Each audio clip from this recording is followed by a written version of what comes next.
The Galactic Council had watched humanity for 300 years. They watched from stations hidden behind moons and from ships that looked like asteroids. They recorded everything, every war, every peace treaty, every act of kindness and every act of cruelty. The data filled thousands of storage units across a dozen worlds.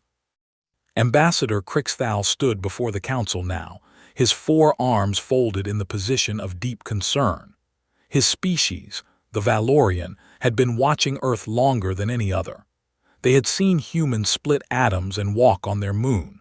They had watched them build cities that touched the clouds and create machines that could think. "We must make contact," said Councillor Drevix, a massive creature whose body was mostly water held in a flexible membrane. "They have reached the stars. Their ships are slow, but they are spreading. In 50 years they will find our outposts." "And what then?" asked Crixthal. His voice was calm, but his 4 eyes showed worry. "We have studied them. Humans are dangerous. They fight each other over resources they do not need. They destroy their own world while knowing exactly what they do. They are unpredictable." The council chamber fell silent. 12 species sat in their designated areas. Some breathed oxygen like humans. Others needed methane or nitrogen. A few did not breathe at all, but they all agreed on one thing: humans were a problem. "There is another option," said a voice from the shadows. The speaker was Malix 9, an artificial being created by a species that had died out 10,000 years ago. "We could simply destroy them." Crixthal's 4 eyes widened.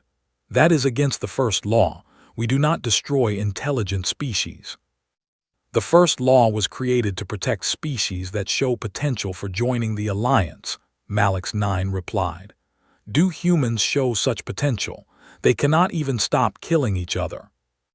"We have killed each other too," said Councillor Drevix. "Every species in this room has a history of violence. The question is not whether they are violent. The question is whether they can become something more." The debate continued for hours, then days, then weeks. The council could not agree. Some wanted to make contact, some wanted to wait. A few wanted to wipe humanity from existence before they became a threat. Finally, Ambassador Crixthal made a suggestion. "Let us test them. Let us create a situation where we can see what humans truly are, not their governments or their armies, but ordinary humans. Let us see how they act when no one is watching." The council agreed. They would design a test, a perfect test that would show the true nature of humanity. 6 months later, a small ship appeared in the solar system. It was not human. It was not from any species in the Galactic Council. It was a ship from the Kethmore, a species that lived on the far edge of the galaxy. The Kethmore were peaceful traders who had never joined the Council. They kept to themselves and bothered no one. The ship was damaged. Its engines were failing. Its life support was dying. Inside were 17 Kethmore, including 5 children. They had been traveling to a new home when their ship hit a debris field. Now they were drifting toward the sun with no way to save themselves. The council had not caused this accident. They had simply learned about it before anyone else. They decided to watch. They decided to see what humans would do. The damaged ship drifted past Jupiter, then Mars. Human satellites detected it, but they did not understand what they were seeing. The ship was too small. Its signals were too strange. Most experts thought it was just an unusual asteroid. But one person noticed something different. Her name was Maya Chen. She was 28 years old. She worked at a small observation station in New Mexico. Her job was to track space debris and report anything unusual. Maya looked at the object on her screen. It was moving wrong. Asteroids did not move like that. Asteroids did not slow down as they approached the sun. This object was trying to brake. It was trying to stop. She ran the numbers again. The object would pass close to Earth in 3 days. Very close. Close enough that a fast ship could reach it. Maya called her supervisor. He did not believe her. She called NASA. They put her on hold. She called the European Space Agency. They thanked her for her report and said they would look into it. No one was looking into it. Maya went home that night and could not sleep. She kept thinking about the object. Something was wrong. Something was very wrong, and no one cared. The next morning, she did something that could have ended her career. She sent her data to a private space company called Orion Dynamics. They were the only ones with ships fast enough to reach the object before it passed Earth. Their founder was a man named David Park, a billionaire who had made his fortune in clean energy and spent most of it building rockets. David Park was in a meeting when Maya's message arrived. He almost deleted it. He got hundreds of messages every day from people who claimed to have found aliens or discovered new planets. Most of them were crazy. But something made him open this one. Maybe it was the way Maya wrote. She was calm and professional. She included all her data. She did not claim to know what the object was. She only said that it was not natural and that it needed help. David looked at the data. He had engineers check it. They confirmed that Maya was right. The object was not an asteroid. It was a ship, and it was dying. David made a decision in less than an hour. He would send a rescue mission. He did not care that no one had asked him to. He did not care that the ship might be dangerous. He did not care that this could ruin his company if it turned out to be nothing. Someone needed help. That was enough. The rescue ship launched the next morning. It was called the Phoenix. It carried a crew of 6. The pilot was James Wilson, a former Air Force colonel who had flown more missions than he could count. The co-pilot was Sarah Okonkwo, a young woman from Nigeria who had dreamed of going to space since she was a child. The engineer was Chen Wei, a quiet man who could fix anything with wire and tape. The doctor was Alina Volkov, who had left a successful practice in Moscow to join Orion Dynamics.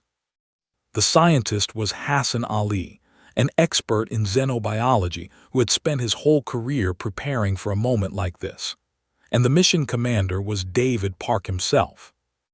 People told David not to go. He was too important, too valuable. If something went wrong, the company would fall apart without him. David went anyway. He said that if humans were going to make first contact with an alien species, he wanted to be there. He wanted to shake their hands, or tentacles, or whatever they had. The Phoenix raced through space. It was the fastest ship humanity had ever built, but it still seemed too slow. Every hour that passed was another hour that the alien ship died. The council watched from their hidden stations. They recorded everything. Ambassador Crixthal felt something strange in his chest. He had studied humans for decades. He had seen their wars and their hatreds, but he had also seen moments like this. Moments when humans dropped everything to help strangers. "Perhaps we were wrong about them," he whispered. Malix 9 heard him. "One rescue mission proves nothing. Wait until they see what they are rescuing. Wait until they understand the cost." Crixthal said nothing. He just watched and waited. The Phoenix reached the alien ship on the 3rd day. What they found was worse than they expected. The ship was falling apart. Its hull was cracked in a dozen places. Its engines were completely dead. The only thing keeping the aliens alive was a small emergency generator that was running on its last drops of fuel. "Can we dock with it?" David asked. Chen Wei shook his head. "Their docking ports are not compatible with ours. We would need to cut our way in." Then we cut our way in. Alina looked at her medical scanner. "I am reading 17 life signs. Some of them are very weak. If we do not hurry, we will lose them." David turned to his crew. "We have maybe 2 hours to get them out. After that, their ship will hit atmosphere and burn up. Our ship can only carry 12 passengers safely, maybe 15 if we push it." James Wilson did the math in his head. 6 crew members plus 17 aliens equaled 23 people. Their ship could carry 15. That meant 8 people would not fit. "We will make multiple trips," Sarah suggested. "There is no time," Chen Wei said. "One trip, that is all we have." The crew fell silent. They all understood what this meant. Someone would have to stay behind. Maya Chen arrived at Orion Dynamics headquarters on the second day of the mission. David Park had invited her personally. He said she deserved to see what she had discovered. She sat in the mission control room with 50 other people. They watched the screens in silence. They listened to the radio communications. They heard everything that happened on the Phoenix. When James Wilson reported the passenger problem, Maya felt her heart drop. She had done the math too. She knew what it meant. "They cannot leave anyone behind," she whispered to the person next to her. "They just cannot." But the numbers did not lie. There was not enough room for everyone. On the Phoenix, David Park looked at his crew. They had all volunteered for this mission. They had all known the risks, but none of them had expected this. "I will stay," David said. "No," James replied immediately. "You are the mission commander. You need to survive to explain what happened here. I will stay." "I am the pilot," Sarah said. "I can fly the ship better than anyone. You need me. Chen should stay." Chen Wei laughed. It was not a happy laugh. "You think the ship will survive without repairs? I need to stay with it. Alina should stay." Alina shook her head. "There are injured aliens on that ship. They need a doctor. Hassan should stay." Hassan Ali was quiet for a long moment. Then he spoke. "I have waited my whole life to meet an alien species. I will not stay behind. We should draw lots." David stopped them with a raised hand. "No one is staying behind. We will find another way." "There is no other way," Chen Wei said. "Physics does not care about our feelings." David Park closed his eyes. He thought about his wife and daughter back on Earth. He thought about all the things he still wanted to do. He thought about the 17 aliens dying on a broken ship just a few hundred meters away. Then he opened his eyes and made his decision. "We will overload the ship. We will pack people in wherever they fit. We will turn off every non-essential system. Life support will be minimal. It will be dangerous and uncomfortable, but we will get everyone out." Chen Wei started to object, but David cut him off. "I am not asking for opinions. I am giving an order. We are saving everyone and we are all going home. Now get to work." The council watched as the humans cut through the alien hull. They watched as the crew of the Phoenix crawled into the dying ship and found the Kethmore huddled in the last warm room. The aliens were small and gray, with large eyes and thin limbs. They looked like children even though many of them were adults. The Kethmore were afraid. They had never seen humans before. They did not know if these strange creatures were there to help or to harm. Alina Volkov was the first to reach them. She moved slowly, keeping her hands visible. She smiled even though she knew the aliens might not understand the expression. One of the Kethmore children reached out and touched her hand. Alina held still. The child's skin was cool and smooth. Its large eyes looked into hers with something like hope. "It is okay," Alina said softly. "We are here to help." The child did not understand her words, but it understood her tone. It understood her smile. It understood that this strange creature was not there to hurt them. The Kethmore let the humans carry them to the Phoenix. The trip home was not easy. The ship was overloaded by 8 people. The life support struggled to keep everyone breathing. The temperature dropped because they had to divert power to the engines. People huddled together for warmth. David Park gave up his seat for a Kethmore elder. James Wilson shared his food with the children. Alina worked for 12 hours straight, treating injuries and illnesses. Chen Wei kept the engines running through sheer willpower and creative use of spare parts. When the Phoenix finally landed on Earth, it was barely holding together. The hull was stressed. The engines were burnt out. The ship would never fly again. But everyone was alive. All 6 humans, all 17 Kethmore, 23 souls who should have died in space were standing on solid ground. The council had seen enough. Ambassador Crixthal called an emergency meeting. "We were wrong," he told the other members. "We thought humans were dangerous. We thought they were selfish and violent, but look at what they did. They risked everything to save strangers. They gave up their own comfort, their own safety, for beings they had never met. One ship, Malix 9 said. One crew. This proves nothing about humanity as a whole. Then let us look at the whole, Counselor Drevix replied. Look at what happened when the Phoenix returned. Every government on Earth offered to help the Kethmore. Scientists worked together across borders to understand their biology. Ordinary people donated money and resources. Children sent letters and drawings. The screens in the council chamber showed image after image. Humans building a shelter for the Kethmore. Humans learning their language. Humans sharing their food and water. Humans treating alien children like their own. This is not the behavior of monsters, Drevix continued. This is the behavior of a species that cares, a species that can see beyond its own kind, a species that is ready to join the alliance. Malix 9 was silent for a long moment. Then the artificial being spoke. I was created to protect the alliance.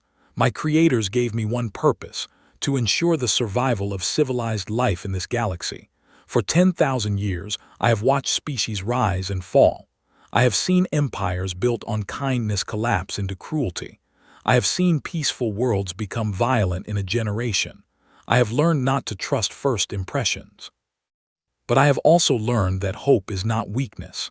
My creators hoped that one day they would find others like themselves, others who could see beyond their own needs, others who would sacrifice for strangers.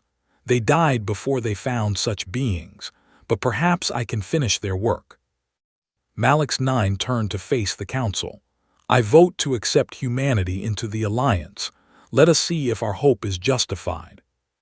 One by one, the other council members voted. The result was unanimous. Humanity would be invited to join the Galactic Alliance. 3 months later, Ambassador Crixthal stood on a stage in New York City. Behind him were representatives from all 12 species of the Alliance. Before him were billions of humans watching on screens around the world. People of Earth, he said, we have watched you for 300 years. We have seen your worst moments and your best. We have debated whether to contact you or to leave you alone. Some of us wanted to destroy you before you could become a threat. The crowd was silent. This was not the welcome they had expected. But then we saw something that changed our minds. We saw 6 humans risk their lives to save 17 strangers from a species they had never met. We saw a planet unite to help those strangers survive. We saw a world that fights and argues and disagrees somehow come together when it truly matters. Crixthal smiled. It had taken him years to learn how to smile, but he had practiced for this moment. We were wrong about you. You are not perfect. No species is, but you have something that many others lack. You have the ability to care for those who are different. You have the courage to sacrifice for those who cannot help themselves. You have hope. He extended one of his 4 arms toward the humans in the crowd. On behalf of the Galactic Alliance, I invite Earth to join us as full members. Together, we will explore the stars. Together, we will face whatever challenges await. Together, we will build a future where no species is left behind.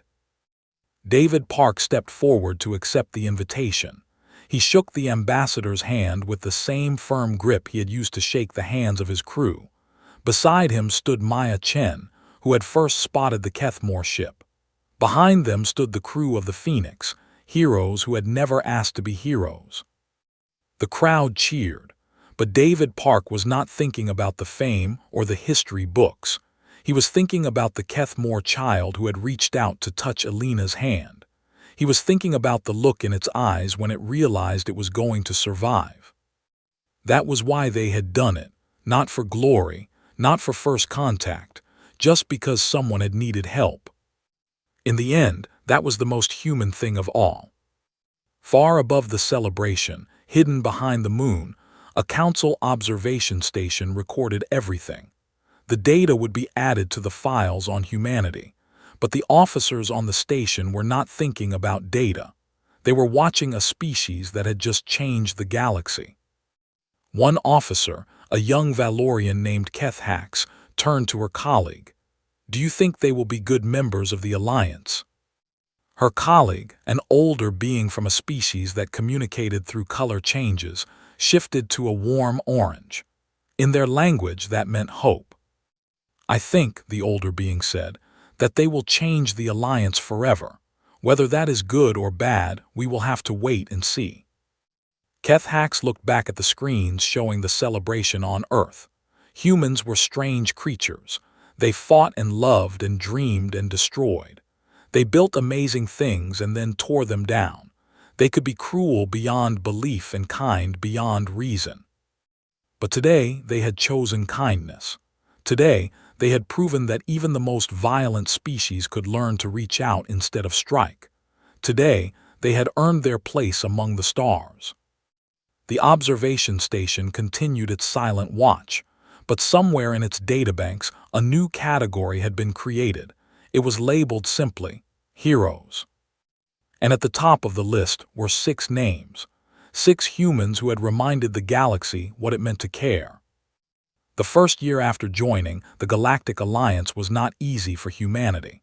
There were protests from people who feared the aliens. There were politicians who tried to use first contact for their own gain. There were religious leaders who struggled to explain how their teachings fit with a universe full of other species. But there were also wonders. The Valorians shared their knowledge of medicine, curing diseases that had plagued humanity for centuries. Counselor Drevix's species taught humans how to clean their polluted oceans. Other Alliance members shared technology that would have taken humans decades to develop on their own. David Park became Earth's first ambassador to the Alliance. He traveled to distant worlds and met species that defied imagination. He saw planets made entirely of crystal. He walked through forests that grew in the void of space. He stood on moons that orbited gas giants larger than 1,000 Earths. But his favorite place was a small world on the edge of Alliance space. It was called New Keth, and it was the new home of the Kethmore. The species had been dying before the rescue.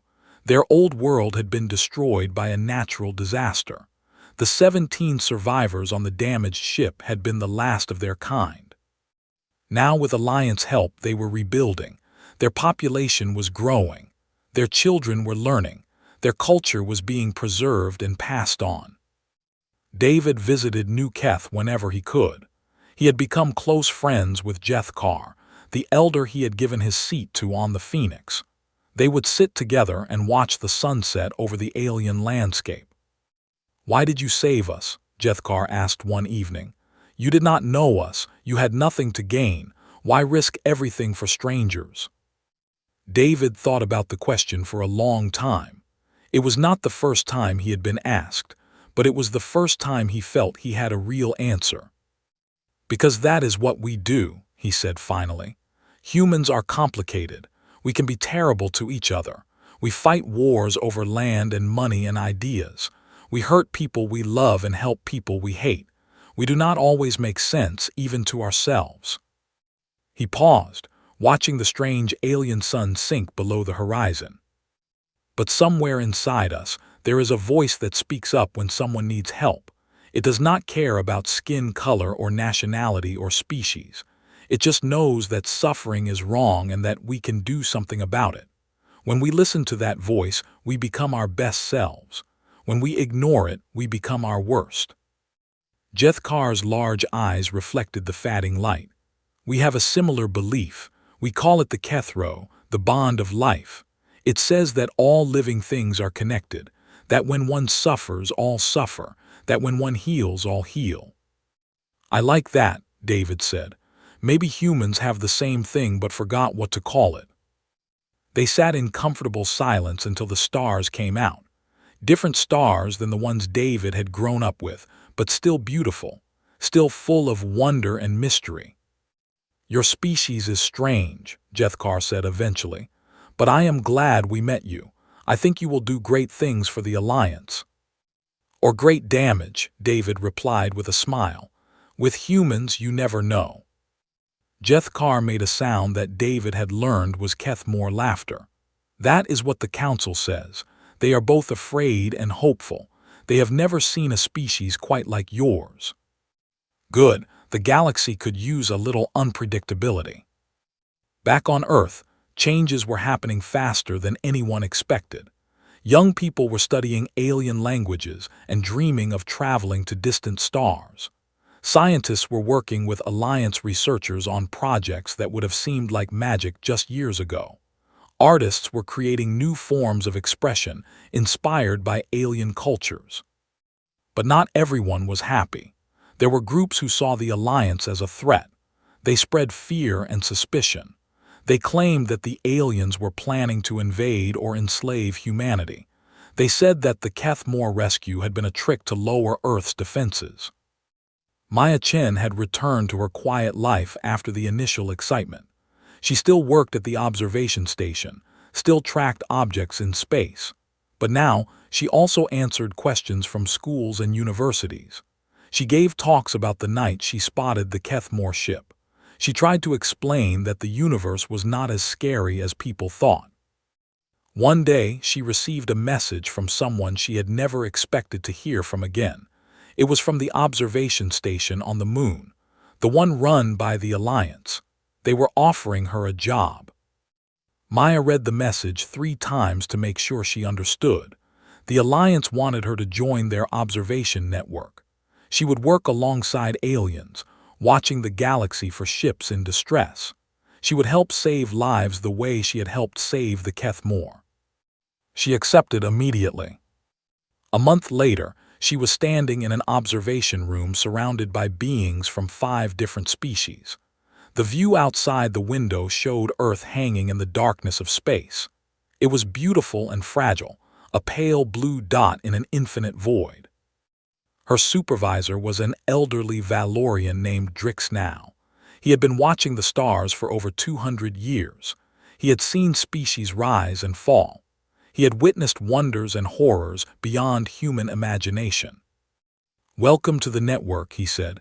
"Your job is simple: watch, listen, report. When someone needs help, we help them. No questions asked. No price demanded. That is the Alliance way." Maya nodded. That sounds like the human way, too. Drixnow made a gesture that she did not recognize. "Perhaps that is why we get along so well. You humans are strange, but you are not wrong. Life is precious, all life, and those who protect it are honored throughout the galaxy." Maya thought about David Park and his crew. She thought about the risks they had taken. She thought about how easily they could have failed, how easily they could have decided not to try. But they had tried, and that had changed everything. "I have a question," she said. "Before first contact, you were watching us, testing us. What would have happened if we had failed? If we had ignored the Kethmore ship or tried to capture it or attacked it?" Drixnow was quiet for a long moment. When he spoke, his voice was sad. "There were some who wanted to destroy your species. They believed you were too dangerous, too violent, too unpredictable. If you had failed the test, they might have gotten their wish." Maya felt a chill run down her spine. "So we almost died, our whole species." "Yes, but you did not fail. You showed that humans can be kind, that you can sacrifice for strangers, that you have hearts as well as weapons." Drixnow placed a gentle hand on her shoulder. "Do not think about what could have been, think about what is. You are here, your species is safe, and the galaxy is better for it." Maya looked out at the Earth again. Somewhere down there, people were going about their daily lives. They had no idea how close they had come to extinction. They had no idea that their survival had depended on 6 ordinary people doing an extraordinary thing. Maybe it was better that way. Maybe it was better to focus on the future instead of the past. The future looked brighter than Maya had ever imagined. Humanity was part of something bigger now, something wonderful, something worth fighting for.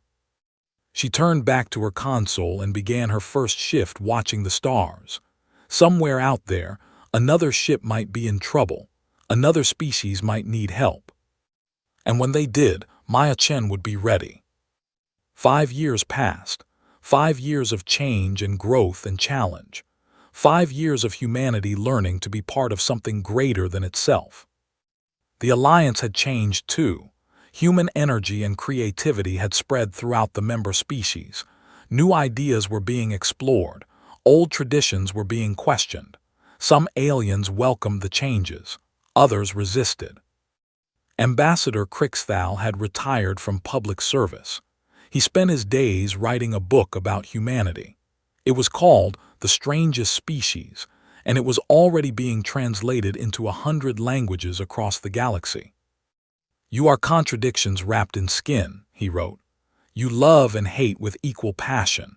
You build and destroy with equal skill. You dream of peace while preparing for war. You reach for the stars while fighting over patches of dirt. You are the most confusing beings I have ever encountered." But then, in his final chapter, he wrote something different. "And yet there is something in you that I admire, something that I believe makes you special. You have hope. Not the naive hope of children who do not understand the world, but the stubborn hope of adults who understand the world perfectly and refuse to accept it as it is. You look at suffering and say, 'This is wrong and I will fix it.' You look at impossible odds and say, 'I will try anyway.' You look at strangers in need and say, 'They are my brothers and sisters.'" The book became a bestseller across the Alliance. Many species read it hoping to understand their new human neighbors. Some of them succeeded. Some of them just became more confused. David Park read the book on his 50th birthday. He laughed at some parts and cried at others. Crixthal had gotten so much right, and yet the ambassador had missed something important. "You think our hope comes from ignorance," David said to himself as he finished the last page. "But it does not. Our hope comes from experience. We know how bad things can get. We have seen the worst of ourselves, and we have decided that we can do better. That is not naive. That is brave." He put the book down and looked out the window of his home on Mars. Humanity had built cities on the red planet now. Millions of people lived under domes that protected them from the harsh environment. Children were being born who had never set foot on Earth. And beyond Mars, humans were spreading further, to the moons of Jupiter and Saturn, to distant outposts in the asteroid belt, and soon to the stars themselves. Alliance technology had given humanity the ability to travel faster than light. The galaxy was opening up before them. But David knew that technology was not what made them worthy. It was the other thing. The thing that Crixthal had almost understood but not quite. It was love. Not romantic love, though that was part of it, but a deeper love. A love that extended beyond family and friends and nation and species. A love that saw suffering anywhere and felt it as if it were happening to yourself. A love that could not rest while others were in pain. That was what had made 6 humans risk their lives for 17 aliens. That was what had earned humanity a place in the Alliance. And that was what would guide them as they explored the galaxy. David Park died peacefully in his sleep at the age of 87. His funeral was attended by thousands of humans and hundreds of aliens. Jethkar came all the way from New Keth to say goodbye to his old friend. Elena Volkov, now old and gray, gave a speech about the man who had led them into the stars. But the moment that people remembered most came at the end of the ceremony. A young Kethmore child walked up to David's casket. She was the granddaughter of one of the 17 survivors from the original ship. She had never met David in person, but she knew his story. Every Kethmore child did. She placed a small flower on the casket. It was from New Keth, a world that would not exist without David Park and his crew. Then she spoke in perfect English, a language she had learned just for this moment. "Thank you," she said, "for everything." And then she walked away, leaving a galaxy that had been forever changed by a single act of kindness. The Galactic Alliance continued to grow. New species were discovered and welcomed. Old conflicts were resolved. The universe became a little less lonely, a little less cold, a little more like home. And at the heart of it all was a simple truth that humanity had taught the stars. That sometimes the bravest thing you can do is care about someone you have never met. That sometimes the greatest power is not the ability to destroy, but the willingness to save. That sometimes the smallest acts of kindness can change everything. The observation stations continued their silent watch. Maya Chen, now a grandmother herself, still worked alongside aliens from a dozen worlds. She had trained hundreds of observers, human and otherwise. She had helped save ships from dozens of species. And sometimes, late at night when the stars were bright and the universe was quiet, she thought about the night that started it all. The night she spotted a strange object on her screen. The night she decided to tell someone about it. She had been scared, she remembered, scared that she was wrong, scared that no one would listen, scared that she would look foolish. But she had done it anyway, and that had made all the difference. Because in the end, that was the human way, to be scared and to act anyway, to be uncertain and to try anyway, to be small in a vast universe and to still reach out. And that, more than anything else, was why humanity deserved its place among the stars. The galaxy was full of species who were stronger than humans, smarter than humans, more ancient than humans, but none of them had quite the same spark. None of them looked at the impossible and smiled. That was humanity's gift to the universe, not technology or resources or territory, just hope, just love, just the stubborn refusal to leave anyone behind. And for that, the galaxy was grateful. The story of the Phoenix and its crew became legend. It was taught in schools across 1,000 worlds. It was celebrated in songs and poems and works of art. It was held up as an example of what the Alliance stood for. But the crew themselves would have been embarrassed by the attention. They had not done it for glory. They had done it because it was right. And in the end, that simple truth was the most important lesson of all, that heroes are not made by destiny or fate. They are made by choice, by the choice to help instead of hurt, to save instead of ignore, to love instead of fear. Any being in the universe could make that choice, but some beings made it more easily than others. Humanity was one of those species, not perfect, not always good, but always trying, always reaching, always hopping. And for a universe that had seen too much darkness, that hope was a light worth following. The stars continued to turn, the galaxy continued to spin, and somewhere on a small blue planet called Earth, children looked up at the night sky and dreamed of the adventures waiting for them. They did not know it, but they were the heirs of heroes. They carried within them the same spark that had saved 17 aliens and changed the course of history. They were the future of humanity and the hope of the Alliance. And one day, they too would face moments that tested their courage and their kindness. They too would have to choose between fear and love. And if they remembered the story of the Phoenix, they would know what choice to make. Because in the end, that was what it meant to be human, to face the darkness and choose to be light, to see suffering and choose to heal, to find strangers in need and choose to call them family. That was the gift that humanity had given the galaxy, and it was a gift that would keep on giving, generation after generation, world after world, star after star, until the end of time itself. And the universe was better for it.